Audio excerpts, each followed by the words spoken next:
Jamin utos dugi kana gaduh pamadegan lamak sudah ilaloh manya ditawisan ku malaikat Jibril ieu mah tinggal ungeuk kitu. Eta bukit Uhud libade urang jadikeun emas. Anjeun mah tinggal nyarios muhun. Ayeuna ge tiasa diroba. Jamin utos siga kitu kal kabalik naros ka malaikat Jibril teh keur naon? Keur naon bukit Uhud make jeung dijieun emas. Pan meureun engke teh kudu dijual emasna teh karek bisa dibelikeun dahareun. Puncak kanikmatan dahareun kaimpleng. Teu kudu nyobaan ge kaimpleng.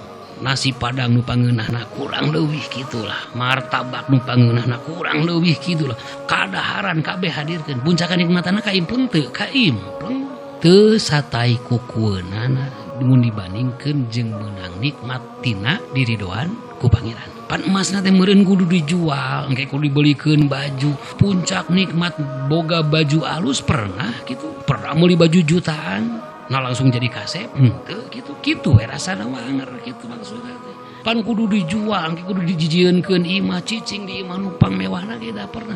Da kaimpleng teu kudu kaalaman ge. Tah gitu maksudna teh mah jalmi anu tos dugi kana gaduh pamadegan lamak sudah ilallah sanes babasaan eta teh. Lamun nyarios ieu rasa nu aya dina hate moal rek ditukeuran. Najan ku duit miliaran sanes babasaan eta teh da emang rasana teh kaalaman gitu rasa nikmat diridoan ku pangeran gitu.